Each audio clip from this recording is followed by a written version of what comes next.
तो hello dear students, स्वागत करते हैं एक बार फिर से आपके अपने यूट्यूब चैनल अमन केमिस्ट्री में। और आज हम लोग करने वाले हैं यहाँ पर पी ब्लॉक का 11th लेक्चर। पी ब्लॉक के 11th लेक्चर में हम यहाँ पर करेंगे स्टार्ट आज ग्रुप 16 एलिमेंट्स को। जी हाँ, ग्रुप 15 के एलिमेंट्स का हमने पूरी तरह से एंड कर दिया था लेक्चर नंबर 10 में ही। लेक्चर नंबर 11 हमारा ग्रुप 16 से स्टार्ट हो रहा है यहाँ पर, और बहुत ही मजा आने वाला है इस टॉपिक में। क्योंकि आपने ग्रुप 15 पढ़ के आगे आप लोग बढ़े हैं, इसलिए ग्रुप 16 के जनरल प्रॉपर्टीज वगैरह में आपको दिक्कत नहीं होगी। तो हम लोग आज अपने पहले स्लाइड में यहाँ पर करने वाले हैं इन ग्रुप 16 के एलिमेंट का इंट्रोडक्शन। तो इंट्रोडक्शन में पहले हम बतला दें आपको कि ग्रुप 16 के एलिमेंट्स में हमारे पास ये एलिमेंट्स है oxygen, sulphur, selenium, tellurium, polonium और लिवर्मोनियम। इन एलिमेंट्स को देख करके हमें जो है पुराने वाले दिल वाले मूवी यहाँ पर याद आ जाते हैं। कैसे? मान लीजिए यहाँ पर सुनील शेट्टी है, वो बोलेंगे और बता सपना से तेरा पूरा हो गया लव, और सपना से तेरा पूरा हो गया लव, हो गया लव।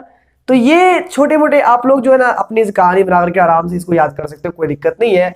तो इसमें भाई साहब यहाँ पर क्या है कि हमारे पास जो ये लिवर्मोनियम है, ये हमें स्टडी नहीं करनी है इस टॉपिक में। कारण यही है कि ये एलिमेंट जो है वो ऐसा है, आप जानते ही रेडियो एक्टिव होगा ये एलिमेंट, और रेडियो एक्टिव है, इनको बहुत ही शॉर्ट क्वांटिटी में बनाया भी गया है। और दूसरी बात है कि यहाँ पर ये एलिमेंट जीवित जो है नहीं रह पाता है, बेचारा क्या करेगा। यहाँ पर ये ऐसा रेडियो एक्टिव एलिमेंट है जिसका हाफ लाइफ जो है बहुत कम होता है, बहुत कम मतलब 1 सेकेंड का भी कई सारा फ्रैक्शन होता है, स्मॉल फ्रैक्शन होता है, यानी इसीलिए यहाँ पर ये जल्दी एग्जिस्ट नहीं करता है। बहुत ही शॉर्ट टाइम के लिए, बहुत ही शॉर्ट अमाउंट में यहाँ बनाया जाता है, इसलिए इसकी अभी तक इसकी रिसर्च अभी चल ही रहे हैं, इस पर स्टडी अभी तक हम लोग नहीं करते हैं। हम लोग को स्टडी करना है यहाँ पर ऑक्सीजन से पोलोनियम तक का स्टडी यहाँ पर हम लोग को करना है। अब यहाँ पर क्या है कि इस स्लाइड में हम लोग को क्या है, यहाँ पर अकरेंस है। मेन क्या है टॉपिक, यहाँ पर अकरेंस है, मतलब कि कौन कौन एलिमेंट्स कहाँ कहाँ कितने कितने परसेंटेज पाए जाते हैं। ज्यादा कुछ यहाँ पर याद रखना नहीं है, ये ज्यादा इंपॉर्टेंट है नहीं, हालांकि यहाँ पर कुछ कुछ बातें सीखने लायक होंगी।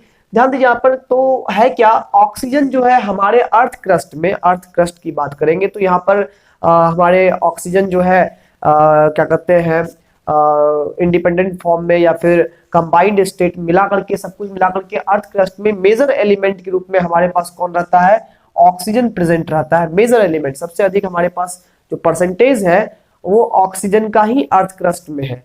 और हमारे एयर यानी एटमॉस्फेयर की बात करें तो सेकेंड एबंडेंट एलिमेंट के रूप में हमारे पास ऑक्सीजन होता है, अबाउट 21% के रूप में होता है। 21% के रूप में भी किसमें, O2 के यानी डाइऑक्सीजन के फॉर्म में ये एग्जिस्ट करता है एयर में। ठीक है, सल्फर की बात करें तो ये अर्थ क्रस्ट में बहुत ही कम परसेंटेज में 0.03 से 0.1% तक ये पाया जा सकता है। ठीक है, ये जो है अगर हम बात करें अर्थ क्रस्ट में के ही बारे में बात करें तो ये सल्फेट्स के फॉर्म में और सल्फाइड के फॉर्म में पाए जाते हैं। फॉर एग्जांपल यहाँ पर देखिए सल्फेट्स के फॉर्म में जैसे अगर बात करें तो आपने पढ़ा होगा जिप्सम, तो जिप्सम पढ़ा होगा। जिप्सम क्या होता है, CaSO4.2H2O, ये जिप्सम होता है कैल्शियम सल्फेट डाइहाइड्रेट। ठीक है, उसके बाद आपने पढ़ा होगा यहाँ पर जैसे कि यहाँ प्लास्टर ऑफ पेरिस भी आपने पढ़ा होगा, जिप्सम को ही गर्म करने से बन जाता है। जैसे कि आप लोग यहाँ पर पढ़े होंगे इप्सम सॉल्ट, आपने पढ़ा होगा इप्सम सॉल्ट पढ़ा होगा। क्या होता है, मैग्नीशियम सल्फेट MgSO4.7H2O यहाँ पर होता है। ठीक है, इसी प्रकार से और भी चीज होते हैं। सल्फाइड्स की बात करें, सल्फाइड्स की बात करें तो यहाँ पर PbS होता है लेड सल्फाइड, इसी को गैलेना बोलते हैं। ZnS जिंक सल्फाइड होता है, इसी को जिंक ब्लेंड बोलते हैं। सल्फर का एग्जिस्टेंस इन्हीं सारे रूप में यहाँ पर अर्थ क्रस्ट में होता है। सेलेनियम और टेल्यूरियम की बात करें तो ये मेटल सेलेनाइड्स एंड टेल्यूराइड्स के फॉर्म में सल्फाइड ओर्स में ही प्रेजेंट होते हैं। सल्फाइड ओर्स में ही इंप्योरिटीज के फॉर्म में मेटल सेलेनाइड्स और मेटल टेल्यूराइड्स भी एग्जिस्ट करते हैं। अब इनको हम आप लोग यहाँ पर जो स्टडी कर रहे हैं तो देख रहे हैं कि जो हमारे पास ये जो ऑक्सीजन फैमिली जो हमारे पास है ग्रुप 16 के एलिमेंट्स सभी ऑलमोस्ट अर्थ क्रस्ट में ही पाए जा रहे हैं, किसी न किसी रूप में मिनरल्स के साथ, ओर्स के साथ प्रेजेंट रहते हैं। तो जाहिर सी बात यहाँ पर ये है ओर फॉर्मर इनको नाम दिया गया है, और ओर फॉर्मर होने के कारण ही इनको एक स्पेशल नाम दिया गया है। यहाँ पर हम पॉइंट लिख देते हैं आपको, these are also known as chalcogens। कैल्कोजेंस। इसका मतलब क्या होता है? इसका मतलब होता है ओर फॉर्मर। क्या होता है? ओर फॉर्मर या ओर प्रोड्यूसर, ओर बनाने वाला। तो यहाँ पर ओर बनाने में इनका बहुत बड़ा योगदान होता है। इन एलिमेंट्स का मेटल साथ में एग्जिस्ट करते हैं, तो इसीलिए इनको ओर फॉर्मर या कैल्कोजेंस कहा गया है। ठीक है। पोलोनियम जो है वो एग्जिस्ट करता है नेचर में, नेचर में ही पोलोनियम एग्जिस्ट करता है। और ये कब एग्जिस्ट करता है? जब थोरियम और यूरेनियम जैसे रेडियो एक्टिव एलिमेंट्स में रेडियो एक्टिव डीके होते हैं, तो वहां पर इमिशन जो होता है नए एलिमेंट का, जो फॉर्मेशन होता है, वो पोलोनियम के रूप में हो सकता है। ठीक है। उसके बाद ये जो लिवरमोडियम है, ये बहुत ही छोटे क्वांटिटी में प्रोड्यूस किया गया है और इनका हाफ लाइफ जो होता है बहुत ही कम होता है। यहां पर अगर बात करेंगे तो it has very short half life. कितना होता है हाफ लाइफ? तो यहाँ पर 1 सेकेंड का भी बहुत छोटा सा हिस्सा इसका हाफ लाइफ होता है। इसलिए यहाँ पर ये जब एग्जिस्ट नहीं करता तो इसका स्टडी करना भी अभी हमारे लिए क्या है, थोड़ा सा डिफिकल्ट है। तो ये हम लोग बात की अकरेंस की यहाँ पर ग्रुप 16 के एलिमेंट के। अब हम लोग बात करेंगे जनरल प्रॉपर्टीज की। तो जनरल प्रॉपर्टीज में जरा आपने ग्रुप 15 का एलिमेंट्स का प्रॉपर्टीज अगर पढ़ा है अच्छे से, तो आई होप ग्रुप 16 के एलिमेंट्स में कोई दिक्कत नहीं होगा। बिल्कुल नहीं, बिल्कुल ही सिमिलर है यहाँ पर। ठीक है। आपने पढ़ा था नाइट्रोजन फैमिली में नाइट्रोजन का एनोमलस बिहेवियर होता है, क्योंकि उनके साइज छोटे होते हैं और उनके पास वैकेंट डी ऑर्बिटल नहीं होता है, केवल एस और पी होते हैं। अब जस्ट नाइट्रोजन का ही बहुत बढ़िया पड़ोसी है ऑक्सीजन, उसके पास भी सेम ही कंडीशन यहाँ पर है। तो हमारे इस फैमिली में जो ऑक्सीजन होगा वो इन सब से डिफरेंट प्रॉपर्टी शो करेगा। मतलब इसका जो बिहेवियर होगा वो एनामोलस होगा। इसका बिहेवियर जो होगा एनामोलस बिहेवियर ये शो करेगा, यानी डिफरेंट बिहेवियर ये भी शो करेगा। ठीक है। कारण क्या? इसके पास वैकेंट डी ऑर्बिटल नहीं होता है। तो चलिए फिलहाल हम लोग इन सारी बातों को लेकर चलते हैं जनरल प्रॉपर्टीज ऑफ ग्रुप 16 के एलिमेंट्स में। समय हम लोग यहाँ पर जाया नहीं करेंगे, आप लोग फटाफट इसका स्क्रीनशॉट ले लीजिए। हम लोग चलते हैं अगले स्लाइड में। तो प्यारे स्टूडेंट्स, यहाँ हम लोग बात करते हैं general properties of group 16 elements. तो एक बार हम फिर से ग्रुप 16 एलिमेंट को ड्रॉ कर लेते हैं। यहाँ पर यहाँ है oxygen, sulphur, selenium, tellurium, polonium. अब यहाँ पर एक एलिमेंट जो Lv है उसको छोड़ दिया हम लोग यहाँ पर। तो बात यहाँ पर ये है कि इन सब का जो अगर हम लोग जनरल इलेक्ट्रॉनिक कन्फिग्रेशन को देखें तो सबका यहाँ पर होता है NH2NP4। ये आपने पी ब्लॉक के इंट्रोडक्शन क्लास में ही देखा होगा। NH2NP3 हो गया था किसका? ग्रुप 15 एलिमेंट का। NH2NP4 है यहाँ पर ग्रुप 16 एलिमेंट का। यानी ग्रुप 16 एलिमेंट के वैलेंस सेल की बात करें तो यहाँ पर 6 इलेक्ट्रॉन जो है वैलेंस इलेक्ट्रॉन के रूप में प्रेजेंट होते हैं, जिसमें यहाँ पर NS में 2 इलेक्ट्रॉन होता है और NP में 4 इलेक्ट्रॉन होता है। अब यहाँ बात करें तो सल्फर से लेकर के यहाँ तक में वैकेंट डी ऑर्बिटल होते हैं वैलेंस सेल में, बट ऑक्सीजन में वैलेंस सेल में वैकेंट डी ऑर्बिटल यहाँ पर नहीं होता है।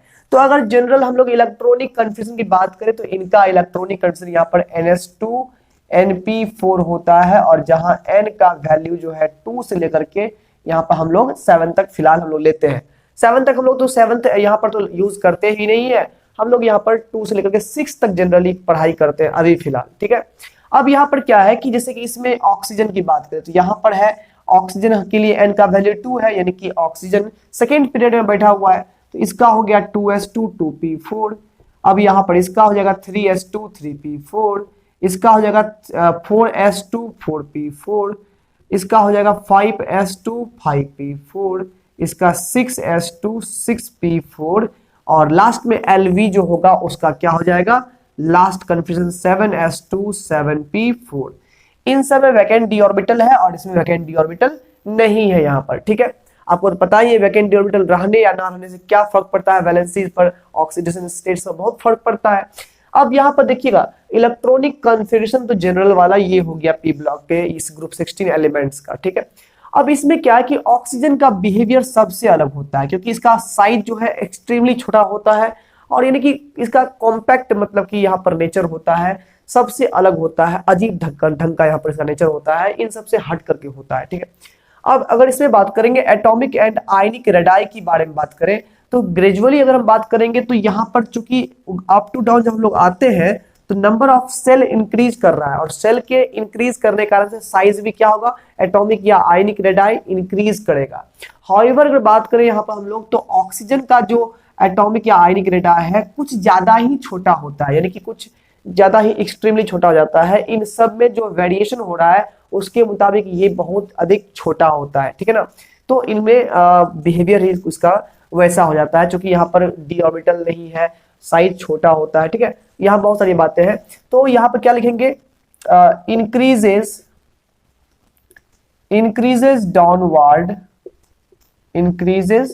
downward to the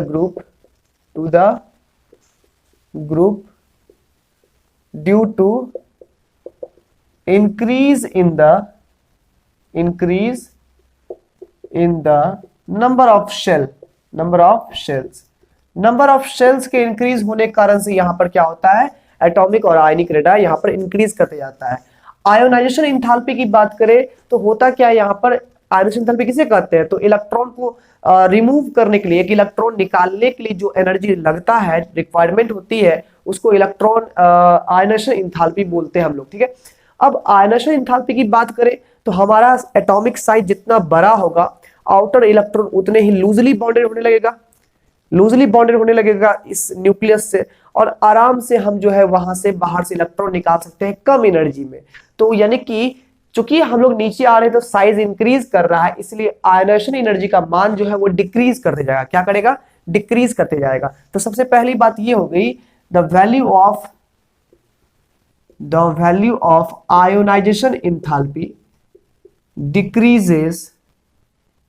decreases downward to the group या down to the group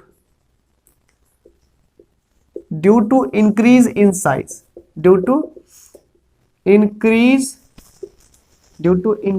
in size, ठीक है। एटॉमिक साइज इंक्रीज करता है, इसलिए आउटर सेल का इलेक्ट्रॉन लूजली बॉन्डेड हो जाता है न्यूक्लियस से, जिसके कारण से वो इलेक्ट्रॉन आसानी से रिमूव होता है कम एनर्जी सप्लाई करने के बाद भी। लेकिन अगर बात करें हम ग्रुप 15 और ग्रुप 16 के आयोनाइजेशन एंथैल्पी को कंपेयर करें तो आपको पता ही कि ग्रुप 15 के एलिमेंट का जो जनरल इलेक्ट्रॉनिक कन्फ्यूजन था वो था NS2 और इसके जो यहाँ पर NP3 की बात करें तो इसमें यहाँ पर एक्स्ट्रा स्टेबल हमारे पास p ऑर्बिटल हुआ करते थे। अब एक्स्ट्रा सिमेट्री कारण से यहाँ स्टेबिलिटी ज्यादा थी, स्टेबल होने के कारण से यहाँ की इनमें इलेक्ट्रॉन को रिमूव करना था डिफिकल्ट था मतलब इसकी आयोनाइजेशन एनर्जी ज्यादा थी। तो अगर हम ग्रुप 16 के सारे एलिमेंट्स को कंपेयर करें तो ऐसा देखा जा रहा है यहाँ पर कि ग्रुप 15 के एलिमेंट्स की तुलना में ग्रुप 16 के एलिमेंट्स की आयोनाइजेशन एंथैल्पी लो होती है, क्योंकि ग्रुप 15 के एलिमेंट्स के पास एक्स्ट्रा स्टेबल p ऑर्बिटल्स हुआ करते थे, ठीक है। तो यहाँ पर ये याद रखिएगा। इलेक्ट्रोनेगेटिविटी की बात करें तो साइज जो बढ़ते जाता है तो क्या होता है, downward of the group electronegativity घटती जाती है। अब इलेक्ट्रोनेगेटिविटी घटती है तो इससे ये भी डायरेक्टली समझ लेंगे हम लोग कि मेटालिक कैरेक्टर क्या होता है, इंक्रीज करते जाएगा नीचे आने पर। तो इलेक्ट्रोनेगेटिविटी घटेगी तो मेटालिक कैरेक्टर क्या होगा, इंक्रीज करेगा। तो इलेक्ट्रोनेगेटिविटी क्या होगा, decreases down to the group और जब इलेक्ट्रोनेगेटिविटी घटेगा तो मेटालिक कैरेक्टर क्या होगा, increases down to the group यहां पर इंक्रीज करेगा। इलेक्ट्रॉन गेन एंथैल्पी की बात करें तो इलेक्ट्रॉन गेन एंथैल्पी अगर हम देखें यहां पर इलेक्ट्रॉन गेन एंथैल्पी की अगर हम लोग बात करें तो ऑक्सीजन, देखिए यहां पर होता क्या है, साइज बढ़ने के कारण से इलेक्ट्रॉन गेन एंथैल्पी का जो मान है वो कम होने लगता है, यानी इलेक्ट्रॉन गेन करके एनर्जी लॉस करना। तो इलेक्ट्रॉन गेन करने की क्षमता कहां पर इंक्रीज करेगी, जहां पर साइज छोटा होगा। अब यहां पर यह कि साइज बढ़ते जा रहा है, इलेक्ट्रॉन गेन ही नहीं करेगा तो भाई एनर्जी तो बहुत ही कम लॉस कर पाएगा। मतलब यहां पर यह हो गया कि electron gain enthalpy, electron gain करने के बाद जो एंथैल्पी रिलीज होती है उसको हम लोग बोलते हैं हीट को, जो हीट रिलीज होती है इलेक्ट्रॉन गेन करने पर उसे इलेक्ट्रॉन गेन एंथैल्पी बोलते हैं। तो इलेक्ट्रॉन गेन एंथैल्पी का मान, साइज बढ़ रहा है तो यहाँ घटना चाहिए। होता क्या है, यहाँ पर ऑक्सीजन का यहाँ पर जो कॉम्पैक्ट नेचर होता है तो उस नेचर के कारण से यहाँ पर क्या करते हैं, उस तरह के नेचर के कारण से ऑक्सीजन का इलेक्ट्रॉन गेन एंथैल्पी जो है यहाँ पर क्या होता है, बहुत ही कम होता है, बहुत कम होता है। लेकिन सल्फर का यहाँ पर ज्यादा हो जाता है, ठीक है, सल्फर का ज्यादा होता है। अब फिर सल्फर से ग्रेजुअली यहाँ पर डिक्रीज करते जाता है इलेक्ट्रॉन गेन एंथैल्पी, ठीक है, कहां तक, पोलोनियम तक। तो बात यहां पर यही है कि सल्फर से ग्रेजुअली डिक्रीज करता है, लेकिन सल्फर किससे ज्यादा है, ऑक्सीजन से ज्यादा इलेक्ट्रॉन गेन एंथैल्पी होता है। यानी अगर इलेक्ट्रॉन गेन एंथैल्पी की बात करें तो ऑक्सीजन से ज्यादा किसका है, सल्फर का है, फिर इससे कम किसका है, सल्फर से कम किसका है, सेलेनियम का है, फिर इससे कम टेल्यूरियम का है, फिर इससे कम किसका है, पोलोनियम का। तो इलेक्ट्रॉन गेन एंथैल्पी केस में याद क्या रखना है आपको, ऑक्सीजन से सल्फर इंक्रीज हुआ, फिर लगातार क्या होते गया, डिक्रीज होते गया। यहां पर इंक्रीज हुआ है, फिर लगातार क्या हो गया है, डिक्रीज होते गया है। तो ये हमारा जो जनरल प्रॉपर्टीज था ग्रुप 16 के एलिमेंट्स का, इसके बारे में हमने स्टडी किया। बाद बाकी यहाँ पर फिजिकल प्रॉपर्टीज के लिए आपको यहाँ पे स्क्रीन पे एक टेबल दिख रहा होगा, हालांकि एनसीईआरटी बुक में भी टेबल दिया होगा, जिसमें कि सभी के वैल्यूज इलेक्ट्रॉन गेन एंथैल्पी के किस तरह से वेरिएशन होते हैं, साइज का क्या वेरिएशन है, इलेक्ट्रोनेगेटिविटी क्या वेरिएशन है, आपको वहां पर दिया हुआ है। तो यहाँ पर जैसे जनरली पढ़ाया है वहां पर सभी के वैल्यूज के हिसाब से वहां पर ग्रेजुअली दिया हुआ है सब कुछ। तो आप वहां पर बुक से या हमारे स्क्रीन पर जो यहाँ पर आपको अपीयरेंस हो रहा है उस टेबल को आप लोग देख करके समझ सकते हो। याद रखने की कोई जरूरत नहीं है, खाली यहाँ पर पढ़ लेना, ठीक है, अच्छे से थोड़ा सा पढ़ लेना। जैसे इलेक्ट्रोनेगेटिविटी, आरएसओ एंथैल्पी, है ना, ये सब जो इंपॉर्टेंट टर्म्स होते हैं जो पूछे जाते हैं उसको थोड़ा सा अगर याद रख लोगे। वैल्यूज को मत याद रखो, वैल्यूज को याद मत रखो, ये ट्रेंड्स याद रखो कि ट्रेंड्स कैसे बदल रहा है, कैसे प्रॉपर्टीज में ग्रेजुअली जो है चेंजिंग हो रहा है, वो याद रखो यहाँ पर, ठीक है, किधर बढ़ रहा है किधर घट रहा है वो याद रखो। वैल्यूज नहीं भी रखोगे या तो कोई दिक्कत, कोई फर्क नहीं पड़ता यहाँ पर। तो ये जो फिजिकल प्रॉपर्टीज का जो शॉर्ट यहाँ पर टर्म है वो आप लोग अच्छे से याद कर लीजिएगा, नोट कर लीजिए इन प्रॉपर्टीज को अच्छे से। इसमें जो है चेंजेस आप लोग जो हो रहे हैं, जिस तरह से हो रहे हैं, इसको याद रखिएगा अच्छे से। चलिए हम लोग बात करते हैं केमिकल प्रॉपर्टीज की। पहले आप लोग इसका स्क्रीनशॉट ले लीजिए। तो हमारे यहाँ पर केमिकल प्रॉपर्टीज में जो यहाँ पर टर्म आया हुआ है वो है टर्म पहला ऑक्सीडेशन स्टेट। बहुत ही इंपॉर्टेंट टर्म है और बहुत समझने वाला टर्म है। यहाँ पर भाई साहब यहाँ पर होता क्या है, हम लोग जान रहे हैं कि हमारे पास जो भी है यहाँ पर NH2NP4 कॉन्फ़िगरेशन है। तो यहाँ पर वैलेंस इलेक्ट्रॉन हमारे पास 6 है। तो यहाँ पर ग्रेजुअली यहाँ पर सिंपली क्या होगा, यहाँ पर कि 2 इलेक्ट्रॉन गेन करेगा, यहाँ पर 2 इलेक्ट्रॉन गेन करके अपने ऑक्टेट कंप्लीट करेगा। इसलिए यहाँ पर जो है नॉर्मल ऑक्सीडेशन स्टेट सबका कितना होता है, -2 होता है। सबका कितना होता है, -2 होता है। बट ये -2 की स्टेबिलिटी जो है वो नीचे की ओर क्या होती है, घटती जाती है, क्योंकि सबकी इलेक्ट्रोनेगेटिविटी क्या हो रही है, घट रही है। तो -2 की स्टेबिलिटी क्या हो रही है, घटती जा रही है, क्योंकि सभी में मेटालिक कैरेक्टर आ रहा है। तो -2 की स्टेबिलिटी क्या होगी, घटती जाएगी। तो यहां पर क्या हो गया, अगर हम जनरल ऑक्सीडेशन स्टेट की बात करें तो यहां पर पहला पॉइंट आया -2, बट स्टेबिलिटी क्या हो रहा है, यहाँ पर स्टेबिलिटी जो -2 का है वो डिक्रीज हो जाता है। यहाँ पर decreases down to the group. याद रखिएगा इस पॉइंट को, ठीक है ना। -2 जो जनरल ऑक्सीडेशन स्टेट है वो डिक्रीज होता है डाउन टू द ग्रुप में। यहाँ पर चूंकि मेटालिक कैरेक्टर क्या हो रहा है, यहाँ पर इंक्रीज हो रहा है। अब यहाँ पर पॉइंट बात करें यहाँ पर, तो ऑक्सीजन ही यहाँ पर केवल इकलौता ऐसा एलिमेंट है जो कि हाईली इलेक्ट्रोनेगेटिव होने की वजह से जो है यहाँ पर वो केवल नेगेटिव ऑक्सीडेशन स्टेट ही शो कर पाता है, केवल एक को छोड़ करके, एक एलिमेंट साथ छोड़ करके। जी हाँ, अपने बाप के साथ छोड़ करके। बात यह है कि इलेक्ट्रोनेगेटिविटी के मामले में ऑक्सीजन का भी बाप कौन है, फ्लोरीन है। तो ऑक्सीजन जब फ्लोरीन साथ कंपाउंड बनाएगा तो वहां पर फ्लोरीन हाईली इलेक्ट्रोनेगेटिव हो जाएगा ऑक्सीजन पर, वहां पर +2 ऑक्सीडेशन स्टेट भी शो हो जाता है। तो बात यहां पर ये करते हैं कि ऑक्सीजन ही केवल ऐसा एलिमेंट है, oxygen only shows -2 oxidation state due to high electronegativity, है ना।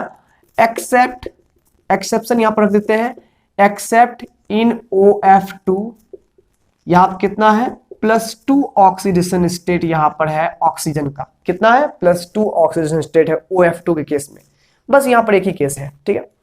अब अगर बात करें तो मोस्ट यहां पर अगर हम बात करेंगे तो जो ऑक्सीडेशन स्टेट्स अदर एलिमेंट्स की बात करेंगे तो अदर एलिमेंट्स यहां पर +2 +4 +6 ये 3 तरह के ऑक्सीडेशन स्टेट शो कर सकते हैं, है ना। ये 3 तरह के ऑक्सीडेशन स्टेट शो कर सकते हैं। तो यहां पर इस पॉइंट को भी हम लोग लिख लेते हैं कि अदर एलिमेंट्स यानी ऑक्सीजन छोड़ करके अदर एलिमेंट्स जो हमारे पास है, other elements shows +2 +4 +6 oxidation states show करता है। बट यहाँ पर क्या है, इसमें भी पॉइंट क्या है, लेकिन अगर हम बात करेंगे तो +4 और +6 ऑक्सीडेशन स्टेट जो होता है वो मोस्ट कॉमन है, जो सब में पाया जाता है। अगर हम बात करें यहाँ पर तो +4 and +6 are most common oxidation states, ये मोस्ट कॉमन ऑक्सीडेशन स्टेट्स होते हैं। ठीक है, अब इसमें भी खासियत क्या है कि हमारे पास जो सल्फर, सेलेनियम और टेल्यूरियम, यहाँ पर जो 3 एलिमेंट्स हैं, ये जनरली यूजुअली ये इनकी बहुत सारी कंपाउंड आपको मिलेंगे। तो ये जब ऑक्सीजन के साथ में कंपाउंड बनाते हैं तो इनके ऑक्सीडेशन स्टेट उस केस में 400 होते हैं, +4। और वही फ्लोरीन से जब कंपाउंड बनाता है तो उस केस में यहाँ पर +6 ऑक्सीडेशन स्टेट शो करते हैं। ध्यान दीजिए यहाँ पर, जैसे कि अगर हम बात करें, आप पहले तो पॉइंट आउट लिखते हैं। देखिए सल्फर डाइऑक्साइड SO2, तो सल्फर का यहाँ पर जो है कंपाउंड किसके साथ बना हुआ है, ऑक्सीजन साथ बना हुआ है। इस केस में देखिए यहाँ पर ऑक्सीजन तो -2 × 2 x -4 = 0, तो x बराबर क्या हो गया, +4 हो गया। सल्फर का यहाँ पर +4 ऑक्सीजन स्टेट है। जबकि यहाँ बात करेंगे SF6, ये भी कंपाउंड है, सेम इसका ऑक्टाहेड्रल होता है, आपने पढ़ा होगा इसके बारे में। तो यहाँ पर ये हो गया, फ्लोरीन तो -1 होता है, तो x -1 × 6 -6 = 0, तो x बराबर कितना हो गया, +6 हो गया। तो यहाँ पर +6 शो कर रहा है। तो यानी कि सल्फर, सेलेनियम और टेल्यूरियम जो होता है वो ऑक्सीजन के साथ में जो कंपाउंड फॉर्म करता है उसमें +4 ऑक्सीजन स्टेट शो करता है, जबकि फ्लोरीन साथ में जो कंपाउंड फॉर्म करता है उसमें +6 शो करता है। तो यहाँ पर sulphur, selenium and tellurium shows +4 oxidation state in their compounds with oxygen and +6 oxidation state with fluorine. अगर ये फ्लोरीन से कंपाउंड बनाएंगे तो इनके +6 ऑक्सीजन स्टेट शो होता है। सॉरी, फ्लोरीन यहां पर ऐसे होगा, ठीक है। तो अगर यहां पर सल्फर जो है, सल्फर, सेलेनियम, टेल्यूरियम जो है फ्लोरीन से कंपाउंड बनाएंगे तो उनके ऑक्सीजन स्टेट जो है +6 शो होंगे। और अगर यहां पर हमारे ऑक्सीजन से कंपाउंड बनाएंगे तो वहां +4 ऑक्सीडेशन स्टेट शो होगा। अब देखिए यहां पर अगर बात करें हम लोग stability of +6 and +4 oxidation state का, तो आपको पता ही है जब हम लोग नीचे की ओर ग्रुप में उतरते जाते हैं तो D एंड F के जो इलेक्ट्रॉन्स आने लगते हैं उसके कारण से इनर्ट पेयर इफेक्ट शुरू होता है, जिसके कारण से वैलेंस सेल में जो NS2 का इलेक्ट्रॉन है वो न्यूक्लियस से टाइटली पैक्ड हो जाता है, बॉन्डेड हो जाता है, जिसके कारण से ये बॉन्ड फॉर्मेशन में पार्टिसिपेट नहीं करता है। केवल यहाँ पर 4 इलेक्ट्रॉन ही बॉन्ड फॉर्मेशन में पार्टिसिपेट कर पाते हैं। अब इसके कारण से यहाँ पर क्या होगा कि जो ऊपर की तरफ जो हमारे पास अगर सल्फर को देखे तो यहाँ पर +6 ऑक्सीडेशन स्टेट ज्यादा होता है, स्टेबल है, +4 की स्टेबिलिटी कम है। जबकि नीचे की ओर आते जाएंगे तो इनर्ट पेयर इफेक्ट बढ़ने के कारण से +4 की स्टेबिलिटी बढ़ती जाएगी और +6 की स्टेबिलिटी क्या होगी, घटती जाएगी। तो यहाँ पर हम लोग लिखेंगे, अगर हम लोग यहाँ पॉइंट आप लोग लिखना चाहें तो यहाँ लिख सकते हैं। तो पॉइंट यहाँ पर दे करके तीसरा पॉइंट में यहाँ लिख सकते हैं, stability of +4 oxidation state increases but +6 oxidation state decreases down to the group due to inert pair effect। और आपको इनर्ट पेयर इफेक्ट की जानकारी जो है ग्रुप 15 के एलिमेंट्स में आपको हमने भली भांति अच्छी तरीके से दे दी थी कि जब हम लोग ग्रुप में अप टू डाउन आते हैं तो जो हमारे पास इनर सेल में जो डी एंड एफ के इलेक्ट्रॉन्स इन्वॉल्व रहते हैं, तो डी एंड एफ के इलेक्ट्रॉन्स पुअर स्क्रीनर होते हैं, वो अच्छे से बाहरी इलेक्ट्रॉन को पुश नहीं कर पाते हैं, जिसके कारण से बाहरी इलेक्ट्रॉन जो ये NS2 का इलेक्ट्रॉन है वो टाइटली पैक्ड होने लगता है न्यूक्लियस से, जिसके कारण से वो बॉन्ड फॉर्मेशन में पार्टिसिपेट नहीं लेगा। तो यहाँ पर 4 ही यही इलेक्ट्रॉन्स केवल ऐसे होंगे जो कि यहाँ पर बॉन्ड्स बनाएंगे। तो यहाँ पर क्या होगा, इसका ऑक्सीडेशन स्टेट 400 होता है, लेकिन नीचे वाले का +4 मोस्ट स्टेबल है, यहाँ पर +4 जो है मोस्ट स्टेबल है, +6 सबसे कम स्टेबल है, और इधर की बात करेंगे तो +6 ज्यादा स्टेबल है, +4 की बात करें तो यहाँ पर कम स्टेबल है। ये पॉइंट्स आप लोग अच्छे से याद रखिएगा, ठीक है ना। तो इस पर भी सवाल बहुत सारा रहेगा, आपने ग्रुप 15 में ऑलरेडी किया हुआ है, सवाल बहुत अच्छा रहता है स्टेबिलिटी ऑफ ऑक्सीजन स्टेट पर। तो आई होप यहाँ तक आपको समझ में आ गया होगा, और आपने अगर नोट्स नहीं किया है तो नोट्स कर लीजिए, या फिर जो भी करना है NCERT टेकआउट करना है वो भी कर लीजिए, चाहे आपको यहाँ पर स्क्रीनशॉट लेना है तो वो भी ले लीजिए। तो गाइस हम लोग बात करने वाले हैं यहाँ पर अब एनोमलस बिहेवियर ऑफ ऑक्सीजन। जैसा कि आप लोग जानते हैं कि हमारे पी ब्लॉक में सभी ग्रुप की बात करेंगे तो फर्स्ट एलिमेंट का एनोमलस बिहेवियर होता है, और ऐसा इसलिए होता है क्योंकि उनका साइज जो है और सभी एलिमेंट्स तुलना में कुछ ज्यादा ही छोटा होता है और इलेक्ट्रोनेगेटिविटी क्या होती है, हाई होती है। तो यहां पर भी वही बात है। तो due to high electronegativity and small size oxygen shows anomalous behavior than other elements। ठीक है, देन अदर एलिमेंट्स, दूसरे एलिमेंट्स तुलना में ये जो है हमारे पास एनोमलस बिहेवियर यहां पर शो करते हैं। कोई दिक्कत? ठीक है। अब यहां पर हम लोग बात करते हैं कि इसका एग्जांपल कैसे है, मतलब कि हम लोग कैसे दिखाएंगे कि इसका एनोमलस बिहेवियर ऑक्सीजन का होता है। तो प्यारे बच्चों यहां पर हम बता दें आपको, जैसे एग्जांपल यहां पर लेते हैं हम लोग, अगर हम लोग जनरल एग्जांपल देखें तो हम लोग H2S देखते हैं। H2S is a gas while H2O is a liquid। ये सवाल कई बार खास करके बिहार बोर्ड वगैरह, स्टेट्स बोर्ड वगैरह में पूछे जाते हैं। यहाँ पर सीबीएसई में भी कुछ बार यहाँ पर ये एक सवाल आया है, एसएससी रीजन में पूछता है। ऐसा क्यों होता है? तो सिंपली बात बोलते हैं यहाँ पर कि ऑक्सीजन में क्या है कि साइज छोटा और हाई इलेक्ट्रोनेगेटिविटी होने की वजह से इसमें हाइड्रोजन बॉन्डिंग फॉर्म होना शुरू हो जाता है। H2O के मॉलिक्यूल्स के बीच में यहाँ पर जो है H2O के मॉलिक्यूल्स के बीच में यहाँ पर स्ट्रॉन्ग हाइड्रोजन बॉन्डिंग यहाँ पर फॉर्म होना शुरू हो जाता है, जिसके कारण से मॉलिक्यूल्स इसके नजदीक होते हैं, तो यहाँ पर लिक्विड फॉर्म में ये एग्जिस्ट करता है। जबकि सल्फर हाइड्रोजन सल्फाइड की बात करें तो हाइड्रोजन सल्फाइड के मॉलिक्यूल्स में कोई यहाँ पर हाइड्रोजन बॉन्डिंग यहाँ पर नहीं बनती है, जिसके कारण से यहाँ पर जो है ये गैसियस फॉर्म में एग्जिस्ट करता है ना। यहाँ पर weak van der Waals force है, जिसके कारण से ये गैसियस फेज में एग्जिस्ट कर रहा है, जबकि यहाँ पर स्ट्रॉन्ग हाइड्रोजन बॉन्डिंग वर्क करता है। तो यहाँ पर क्या हो गया, ड्यू टू हाइड्रोजन बॉन्डिंग, और हाइड्रोजन बॉन्डिंग किस लिए भाई, तो यहाँ पर इसके एनोमलस बिहेवियर कारण से यहाँ पर हाइड्रोजन बॉन्डिंग है ना। इसकी इलेक्ट्रोनेगेटिविटी हाई है और एटॉमिक साइज बहुत छोटा है, इसी कारण से यहाँ पर स्ट्रॉन्ग फोर्स यहाँ पर बन रहा है O और H के बीच में, जिसको हाइड्रोजन बॉन्डिंग नाम दिया गया है। ये फ्लोरीन, ऑक्सीजन और नाइट्रोजन, ये तीन एलिमेंट्स में होता है। तो due to hydrogen bonding H2O is a liquid while due to the absence of hydrogen bonding. अब हाइड्रोजन बॉन्डिंग कम है उससे मतलब नहीं है, मतलब यहाँ पर ये weak van der Waals force है, इसके कारण से यहाँ पर जो है H2S is a gas. H2S gas के फॉर्म में एग्जिस्ट करता है, जबकि H2O लिक्विड फॉर्म में यहाँ पर एग्जिस्ट करता है। तो ये एनोमलस बिहेवियर का एक छोटा सा एग्जांपल हो गया। इस तरीके से हम बतला सकते हैं कि हाँ भैया हमारे जो है ऑक्सीजन में एनोमलस बिहेवियर होता है। इसके अलावा भी ऑक्सीजन में बहुत सारी प्रॉपर्टीज होती है जो सबसे अलग होती है। चलिए इनकी बात करते हैं हम लोग। फिलहाल आप लोग इस छोटे से एग्जांपल का आप लोग स्क्रीनशॉट ले लो। इसके अलावा हम लोग बात करें यहाँ पर, तो हमारे पास जो ऑक्सीजन की बात करें तो ऑक्सीजन का यहाँ पर इलेक्ट्रॉनिक कन्वर्जन 2s2 2p2 होता है। 1s2 के बाद 2s2 2p4 होता है। 1s2 बाद 2s2 2p4 होता है। तो यहाँ पर देखिए, तो ऑक्सीजन के पास जो हमारे पास ऑर्बिटल है वैलेंस शेल में, वो है 2s2 और 2p4। यहाँ पर इस तरह से ऑर्बिटल है, ये हमारे पास ऑर्बिटल्स है, ठीक है, 2p4 है।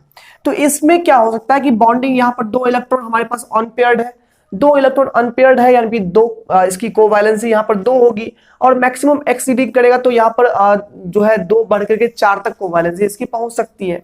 जबकि अगर हम बात करें यहाँ पर अदर एलिमेंट की बात करें, लाइक सल्फर की बात करें, तो 3s2 3p4 इनके कॉन्फ़िगरेशन होते हैं। और यहां से क्या होता है, 3 में डी यानी कि वैकेंट डी ऑर्बिटल भी यहाँ पर एग्जिस्ट करता है। अब यहाँ पर क्या होगा, 3s में यहाँ पर 2 इलेक्ट्रॉन्स है, 3p में यहाँ पर 4 इलेक्ट्रॉन्स है, ठीक है, 3p में यहाँ पर 4 इलेक्ट्रॉन्स है, और 3d हमारे पास वैकेंट डी ऑर्बिटल इसके पास में है, ये हो गया हमारे पास वैकेंट डी ऑर्बिटल, ठीक है। अब यहाँ पर ये नॉर्मल स्टेट या ग्राउंड स्टेट में कहलाएगा। अब यहाँ पर बनेगा फर्स्ट एक्साइटेड स्टेट। तो ये वाला इलेक्ट्रॉन जो है जंप करके इसमें जाएगा, वैलेंसी इंक्रीज करेगा इसकी। तो यहाँ पर ये 2 इलेक्ट्रॉन यहाँ पर है, और यहाँ पर अब बचेंगे 3 इलेक्ट्रॉन, ठीक है, और यहाँ पर हो जाएंगे 1 इलेक्ट्रॉन। ठीक है, तो यहाँ पर देखिए गौर से, अब ऑक्सीडेशन स्टेट जो है, जो पहले यहाँ पर कोवैलेंसी 2 शो होने वाली थी, अब यहाँ से बढ़ करके 4 हो गई है। अब यहाँ पर यही तो नहीं कहानी रुकेगा, अब यहाँ पर ये भी इलेक्ट्रॉन जंप करके इसमें जा सकता है, तो ये बनेगा सेकेंड एक्साइटेड स्टेट। और यहाँ पर से इसमें 1 इलेक्ट्रॉन बचेगा, इसमें यहाँ पर 3 इलेक्ट्रॉन हमारे पास होंगे। ठीक है, और यहाँ पर हमारे पास 2 इलेक्ट्रॉन डी में पहुंच जाएंगे, 2 इलेक्ट्रॉन यहाँ पर हो गए। अब यहाँ से क्या होगा, हमारे पास देखिए कोवैलेंसी इसकी से 6 यहाँ पर शो हो जाएगी। तो मतलब कि इसकी जो ऑक्सीजन को छोड़ करके जो सारे एलिमेंट्स है उनकी कोवैलेंसी यहाँ पर तो जनरली मान लीजिए यहाँ पर क्या है कि 2 यहाँ पर दिखाई दे रही है, 4 ऑर्बिटल्स में इलेक्ट्रॉन से तो यहाँ पर 4 दिखाई दे रही है। इसके अलावा 2 से यहाँ पर 4 तक यानी 2 अनपेयर्ड इलेक्ट्रॉन हमारे पास में है, 2 से यहाँ पर 4 और बढ़ सकता है, 2 से 4 बढ़ करके यहाँ पर 6 अनपेयर्ड इलेक्ट्रॉन्स हमारे सल्फर सबके हो सकते हैं, जबकि हमारे ऑक्सीजन के नहीं हो सकते हैं। तो ये हमारा यही सारा प्रॉपर्टी है जो कि ऑक्सीजन में नहीं होता है और इन सब में होता है। तो यही इसी को हम लोग बोलते हैं एनोमलस बिहेवियर ऑफ ऑक्सीजन। इसी कारण से ऑक्सीजन का बिहेवियर जो है, बर्ताव जो है, वो और सारे एलिमेंट से क्या होता है, अलग होता है। तो प्यारे बच्चों यहां तक आप लोग नोट कर लीजिए। फिर हम लोग चलते हैं ग्रुप 16 एलिमेंट्स के जनरल केमिकल रिएक्शंस की तरफ चलते हैं, केमिकल रिएक्टिविटी को हम लोग देखते हैं।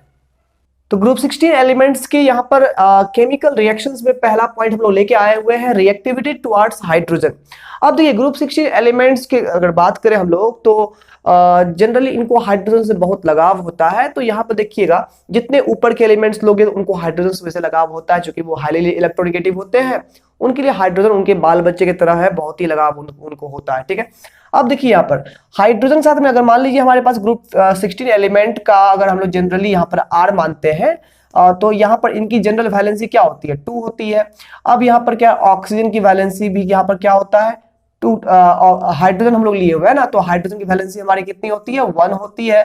तो यहाँ पर जो है अगर हम क्रॉस वैलेंसी यहाँ पर देखते हैं तो यहाँ पर RH2 या इसको H2R के रूप में हम लोग लिख सकते हैं। इस तरह का यहाँ पर कंपाउंड फॉर्म होता है ग्रुप 16 एलिमेंट का जो हाइड्रोजन है। मतलब कि ग्रुप 16 के एलिमेंट्स हाइड्रोजन से रिएक्ट करके अपने करस्पॉन्डिंग हाइड्राइड्स फॉर्म करते हैं और उन हाइड्राइड्स के जनरल फॉर्मूले H2R के रूप में होते हैं, यानी कि दे फॉर्म देयर हाइड्राइड्स, ये अपने हाइड्राइड्स फॉर्म करते हैं, है ना। और सिंपल बात करें तो इसके हाइड्राइड की जो जनरल फॉर्मूला होगी H2R यहां पर होगी। For example H2O, H2S, H2SE, H2 यहां पर TE हो जाएगा, H2PO हो जाएगा, इटीसी। ठीक है, तो यहां पर इस तरीके से ये अपने हाइड्राइड्स को फॉर्म करता है। ठीक है, अब यहां पर बात करनी है हम लोगों को क्या, तो इनके अगर हाइड्राइड्स की बात करें तो इनके हाइड्राइड्स की अगर हम लोग यहाँ पर अगर हम लोग बॉन्ड स्ट्रेंथ की बात करेंगे, क्योंकि यही बॉन्ड स्ट्रेंथ से सब कुछ समझ में हम लोग को आएगा। बॉन्ड स्ट्रेंथ की बात करें तो जब हम लोग यहाँ पर ऑक्सीजन से यहाँ पर हम लोग सल्फर, सेलेनियम, टेल्यूरियम, पोलोनियम तक आते हैं हम लोग यहाँ पर, तो एटॉमिक साइज इंक्रीज करता है, ऑर्बिटल की साइज भी इंक्रीज करेंगे। तो यहाँ पर जो हाइड्रोजन और जो यहाँ पर इनके ऑर्बिटल्स होंगे उनका जो यहाँ पर ऑर्बिटल साइज जो बढ़ता है आप जानते हैं, तो बॉन्ड लेंथ बढ़ेगा। बॉन्ड लेंथ बढ़ेगा तो यानी कि बॉन्ड लेंथ अगर हम लोग देखेंगे अप टू डाउन जब आएंगे तो इनके हाइड्राइड्स के बॉन्ड लेंथ बढ़ेंगे। बॉन्ड लेंथ बढ़ेंगे तो बॉन्ड स्ट्रेंथ यहाँ पर क्या हो जाएगा, घट जाएगा, क्योंकि यहाँ पर जो है इनके पास साइज छोटा है। सिंपल सी बात है, ऑक्सीजन से यहाँ पर क्या होगा, ऑक्सीजन की बात करेंगे तो हाइड्रोजन से ये जो बॉन्ड बनाएगा वो छोटा होगा, यानी कि बॉन्ड लेंथ छोटा है, जबकि पोलोनियम का ऑर्बिटल्स क्या होता है, बहुत ही बड़ा होता है। अब हाइड्रोजन भैया से ये बॉन्ड बनाएगा तो ये बॉन्ड लेंथ क्या होगा, ज्यादा बड़ा होगा। बॉन्ड लेंथ बड़े होने के कारण से यहाँ पर क्या होगा, बॉन्ड स्ट्रेंथ घट जाएगा। बॉन्ड स्ट्रेंथ यहाँ पर देखेंगे ऑफ हाइड्राइड कर लेते हैं। बॉन्ड स्ट्रेंथ ऑफ हाइड्राइड की अगर हम लोग बात करें तो यहां पर क्या होगा, decreases due to increase in bond length. Bond length increase करेगा, इसलिए हम लोग कह सकते हैं कि बॉन्ड स्ट्रेंथ यहां पर क्या होगा, डिक्रीज करेगा। अब देखिए बॉन्ड स्ट्रेंथ डिक्रीज करेगा क्या सब हो सकता है। अब अगर हम एसिडिक कैरेक्टर की बात करें, एसिडिक कैरेक्टर की बात करें तो भैया जो कंपाउंड्स अपने अंदर से जितने तेजी से हाइड्रोजन को H+ आयन ग्रुप में रिमूव कर सकते हैं उतना ही जल्दी उतना ही ज्यादा उसमें एसिडिक कैरेक्टर होगा। तो अगर हम यहाँ पर बात करें तो वाटर तो खैर यहाँ पर हमारा न्यूट्रल है, लेकिन हम इन सब की बात करें तो जो यहाँ पर हमारे पास जो क्या कहते हैं, जो हम लोग ग्रुप में डाउनवर्ड जाते जाएंगे तो बॉन्ड स्ट्रेंथ चूंकि डिक्रीज कर रहा है तो हमारे पास जो है एसिडिक कैरेक्टर यहां से उधर की ओर क्या होगा, इंक्रीज करते जाएगा, क्योंकि यहाँ पोलोनियम से हाइड्रोजन जल्दी रिमूव हो जाएगा, इसलिए वहां पर जो है उसमें एसिडिक कैरेक्टर ज्यादा होगा। तो acidic character increases down to the group, यानी कि अगर हम एसिडिक कैरेक्टर बात करेंगे ड्यू टू क्या होगा, due to decrease in the bond strength, bond strength decrease कर रहा है, इसीलिए यहां पर एसिडिक कैरेक्टर क्या होगा हमारा इंक्रीज करेगा। तो यानी H2O का एसिडिक कैरेक्टर सबसे कम होगा, उससे अधिक H2S का होगा, उससे अधिक यहां पर H2SE का होगा, उससे अधिक यहां पर H2TE का होगा, उससे अधिक क्या होगा H2PO का यहां पर बॉन्ड स्ट्रेंथ यहां पर। तो बॉन्ड स्ट्रेंथ होगा तो यहां पर क्या कहते हैं, बॉन्ड स्ट्रेंथ कम होगा तो उधर क्या होगा, एसिडिक कैरेक्टर ज्यादा होगा। अगर हम यहीं से रिड्यूसिंग पावर को देखें तो रिड्यूसिंग पावर को हम लोग यहां पर देखें तो रिड्यूसिंग पावर भी उधर ही हमारा जो है ना उधर की ओर हमारा जो है इंक्रीज करेगा, क्योंकि यहां पर क्या हो रहा है, हाइड्रोजन रिड्यूसिंग पावर क्या होता है, जो जितना जल्दी हाइड्रोजन प्रोवाइड कर दे वो उतना अच्छा रिड्यूसिंग पावर उसमें कहलाता है, वो उतना अच्छा रिड्यूसिंग एजेंट कहलाता है। तो यहां पर क्या हो रहा है, इस ओर जाने पर हमारा रिड्यूसिंग पावर भी क्या हो रहा है, इंक्रीज होगा।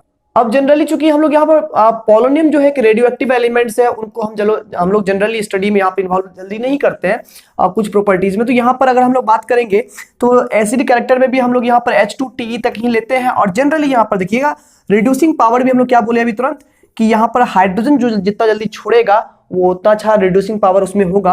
तो यहाँ पर H2O यहाँ पर उससे अधिक किसमें होगा, यहाँ पर वैसे हम लोग बात करें यहाँ पर तो वाटर में रिड्यूसिंग पावर हालांकि नहीं होता है, वाटर में रिड्यूसिंग पावर नहीं होता है, बाद बाकी सभी में रिड्यूसिंग पावर होता है। और सभी की बात करेंगे तो यहाँ पर ये जो है H2S उससे अधिक H2SE और उससे अधिक H2TE यहाँ पर इसमें रिडक्शन होता है, मतलब रिड्यूसिंग पावर सबसे अधिक क्या सबसे कम होता है H2S में, सबसे अधिक इसमें होता है यहाँ पर H2TE में। वाटर में रिड्यूसिंग पावर, वाटर को यहाँ पर हम लोग यहाँ पर छोड़ दिए, वाटर में रिड्यूसिंग पावर नहीं होता है, ठीक है। अब देखिए यहाँ पर तो हमारे पास ये रिड्यूसिंग पावर हो गया है।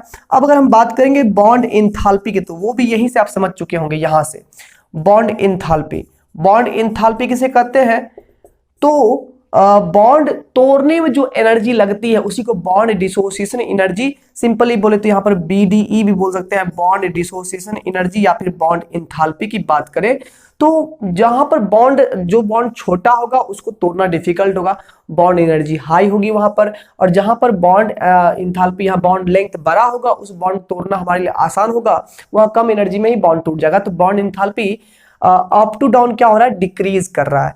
तो bond enthalpy decreases down to the group, यानी कि H2O से H2TE तक क्या होता है, बॉन्ड इंथैल्पी भी डिक्रीज करता है। क्या करता है, डिक्रीज कर जाता है। क्यों डिक्रीज करता है, क्योंकि यहां पर बॉन्ड लेंथ इंक्रीज कर रहा है। एट लास्ट अगर हम थर्मल स्टेबिलिटी की बात करें तो यहां पर हम लोग पॉइंट भी नोट कर लेते हैं, इस चीज को भी हम लोग डाल देते हैं यहां पर एट लास्ट पॉइंट यहां पर, ठीक है। तो यहां पर हम लोग लास्ट पॉइंट में डाल देते हैं थर्मल स्टेबिलिटी। तो थर्मल स्टेबिलिटी क्या है कि कोई हीट के साथ कितना स्टेबल है, तो हीट के साथ स्टेबिलिटी की बात करें तो वो भी बॉन्ड के जो है जितना ज्यादा हमारा बॉन्ड मजबूत होगा, स्ट्रॉन्ग बॉन्ड होगा, उतना ही अधिक वो हीट को सर्वाइव कर लेगा। तो हीट की स्टेबिलिटी भी जो है बॉन्ड के कमजोर होने के साथ में घट जाती है। तो थर्मल स्टेबिलिटी की बात करें तो वो भी सबसे हाई होती है H2O में, उससे कम H2S में, सबसे कम किस में होती है, H2PO में, H2TE तक में मतलब घटती जाती है। तो ये भी हम लोग लिखेंगे डिक्रीजेस, ये भी डिक्रीज करता है डाउन टू द ग्रुप। अब क्यों डिक्रीज करता है, कारण आपसे पूछेगा तो बोलना है यहाँ पर बॉन्ड स्ट्रेंथ जो है वो घट रहा है, इसी कारण से थर्मल स्टेबिलिटी भी क्या हो रही है, घट रही है। तो यहाँ पर रिएक्टिविटी टुवर्ड्स हाइड्रोजन हमने पढ़ा, हाइड्राइड्स की प्रॉपर्टीज हमने पढ़ी यहाँ पर। अब चलते हैं रिएक्टिविटी टुवर्ड्स ऑक्सीजन। अगर हम लोग यहाँ पर रिएक्टिविटी टुवर्ड्स ऑक्सीजन को देखें तो हमारे जो यहाँ ग्रुप 16 के एलिमेंट्स है उसमें सल्फर, सेलेनियम, टेल्यूरियम और पोलोनियम जो है वो RO2 और RO3 टाइप के कंपाउंड्स फॉर्म करते हैं, जैसे sulphur dioxide SO2, sulphur trioxide SO3, तो यहाँ पर ये फॉर्म करते हैं। अब यहाँ RO2 और RO3 दोनों की ही बात करें तो यहाँ पर सल्फर, सेलेनियम और टेल्यूरियम यहाँ पर ऐसे 3 एलिमेंट्स होते हैं जो RO3 भी फॉर्म करते हैं। मतलब यहाँ पर sulphur, selenium and tellurium can form RO3 types of oxides also। मतलब कि यहां पर RO2 ये फॉर्म करते ही हैं, RO3 भी यहां फॉर्म कर लेते हैं, ठीक है।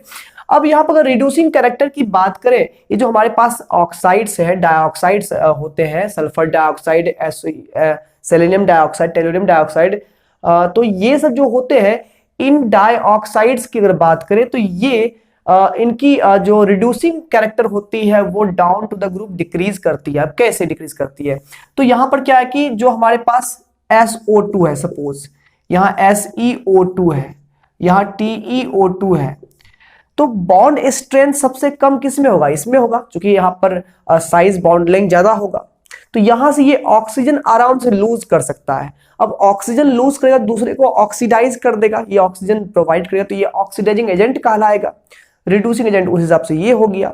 तो वही होता है यहाँ पर, जो हमारे पास रिड्यूसिंग कैरेक्टर होता है वो डिक्रीज करते जाता है डाउन टू द ग्रुप। अब इसमें ये क्या होता है, ये सल्फर डाइऑक्साइड यहाँ पर ये रिड्यूसिंग एजेंट होता है, जबकि यहाँ पर अगर हम बात करें टेल्यूरियम डाइऑक्साइड का तो ये हमारा एक ऑक्सीडाइजिंग एजेंट होता है, ठीक है। अब यहां पर तो आपको बता ही दिया कि ये तीनों एलिमेंट जो है वो RO3 टाइप के कंपाउंड भी यहां पर फॉर्म कर सकते हैं। तो ये कुल मिलाकर के हम लोग बात किए हैं ऑक्साइड्स, यहां पर इनके ऑक्साइड की बात की है। और एक बात की, जो हमारे पास जो भी ऑक्साइड यहां पर है, RO2 हो या RO3 हो, जो भी हो, सभी एसिडिक इन नेचर होते हैं। सभी ऑक्साइड कैसे होते हैं, एसिडिक इन नेचर होता है।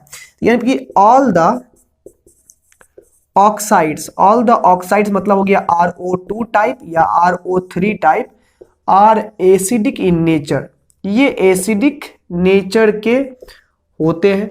और यहां पर एक लास्ट बात और, इन ऑक्साइड्स में बात करेंगे तो O3 और SO2 ऐसे होते हैं, यानी ऐसे ऑक्साइड यहां पर होते हैं जो कि यहां पर गैस होते हैं, आर गैसेस, वाइल जबकि अगर बात करें SeO2 होता है सेलेनियम डाइऑक्साइड, ये हमारे पास सॉलिड होते हैं, ठीक है।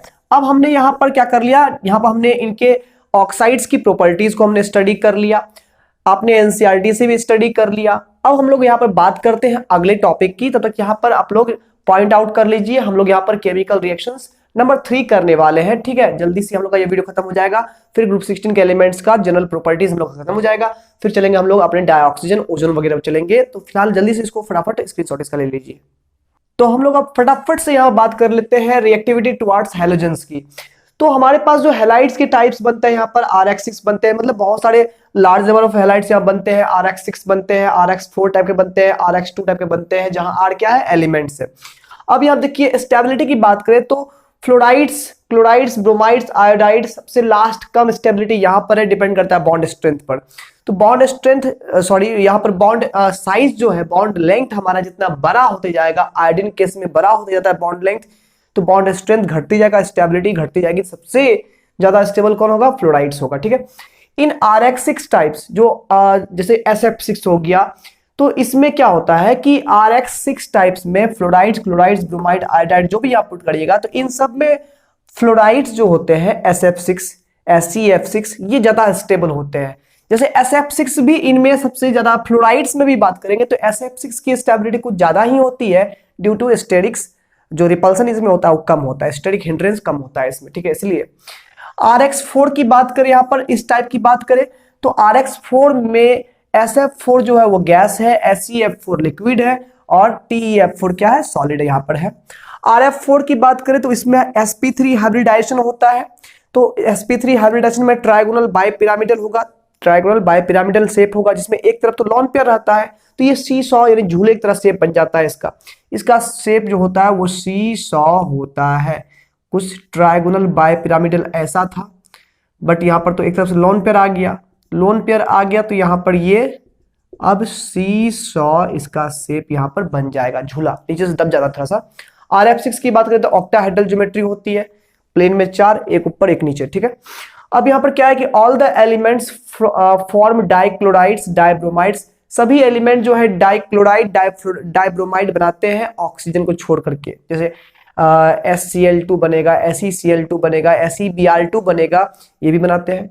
मोनोहेलाइड भी बनाता है भाई साहब, ये सब मोनोहेलाइड्स क्या होते हैं, डायमेरिक होते हैं, ये डायमर के फॉर्म में मिलते हैं, जैसे SF नहीं एग्जिस्ट करता है, SF नहीं मिलता है। मोनोहेलाइड क्या हो गया, SF, बट S2F2 के फॉर्म में ये एग्जिस्ट करता है, S2Cl2, S2Br2, Se2Br2, ये सभी मोनोहेलाइड्स डायमेरिक होते हैं और इनके डायमर जो है वो डिसप्रोपोर्शनेशन रिएक्शन में पार्टिसिपेट करते हैं। जो मोनोहेलाइड्स होते हैं इनके डायमेरिक फॉर्म में वो डिसप्रोपोर्शनेशन रिएक्शन में पार्टिसिपेट करते हैं, मतलब जब इसको हम लोग थर्मली डिकम्पोज करेंगे तो ये इनमें सेम कंपाउंड में ऑक्सीडेशन भी होगा, रिडक्शन भी हो जाएगा। जैसे यहां पर देखिए ऑक्सीजन स्टेट 2x - 2 यानी कि 2x इज इक्वल टू +2 हो जाएगा, x इज इक्वल टू +1, यहाँ +1 ऑक्सीजन स्टेट है। जबकि यहां पर देखिएगा यहाँ सेलेनियम का x - 4 इज इक्वल टू 0, तो यहाँ पर ये +4 हो गया और यहाँ पर 0 हो गया। तो गौर देखिए यहाँ पर हो रहा है, बढ़ रहा है ऑक्सीजन स्टेट, ऑक्सीडेशन हो रहा है, और यहाँ पर क्या हो रहा है, घट रहा है, तो यहाँ रिडक्शन हो रहा है, ठीक है। तो इसी को बोलते हैं डिसप्रोपोर्शनेशन रिएक्शन। तो यहाँ पर ये सारी केमिकल प्रॉपर्टीज इनकी है। ग्रुप 60 केमिकल प्रॉपर्टीज में कुछ बातें जैसे इलेक्ट्रोनेगेटिविटी है, इलेक्ट्रॉन गेन एंथैल्पी है, एसिडिक कैरेक्टर ऑफ हाइड्राइड्स है, ठीक है, रिड्यूसिंग प्रॉपर्टीज है, ये सारा जो कुछ पॉइंट ऐसा होता है, ये पॉइंट इंपॉर्टेंट है, ठीक है, ये पॉइंट आप लोग को याद रखना है, ठीक है।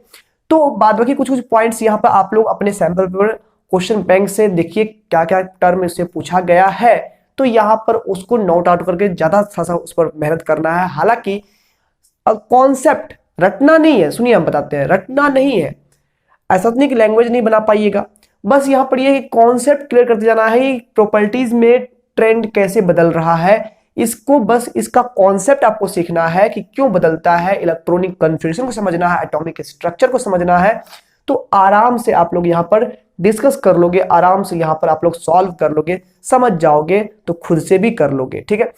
तो आज हम लोग का यहाँ पर ये वीडियो यहीं पर खत्म होता है, क्योंकि हम लोग आज थोड़ा सा लंबा वीडियो कर लिए हैं और ग्रुप 16 के एलिमेंट्स की जनरल प्रॉपर्टीज हमने पूरी तरह से कवर कर ली है। अब हम लोग यहाँ पर डायरेक्टली बात करेंगे डाइऑक्सीजन और ओजोन की, जो कि अगले वीडियो हम लोग देखेंगे। तब तक आप लोग यहाँ पर आराम से एनसीईआरटी बुक पढ़ते रहिए, एनसीईआरटी के एग्जाम्पल्स कर लीजिएगा। ये टॉपिक तक जो एग्जाम्पल्स और इनटेक्स्ट क्वेश्चन आया होगा वो कंप्लीट होना चाहिए, चाहे जैसे भी करना है कंप्लीट कर लो। एक बात और भाई साहब, सब्सक्राइब जरूर कर लेना, ठीक है, वीडियो को लाइक जरूर करके जाना, लाइक करके ही जाना, देख लेते हो लाइक नहीं करते हो पता नहीं चलता कितना लोग देखा है, ठीक है। खैर कोई बात नहीं, लाइक करना आराम से और अच्छे से एकदम पढ़ाई करते रहिए, और एग्जाम का प्रेशर नहीं लेना है, एग्जाम का टेंशन नहीं लेना है, बस पढ़ते जाना है, कर्म करते जाओ, फल मिल जाएगा, बादों की सब मोह माया है।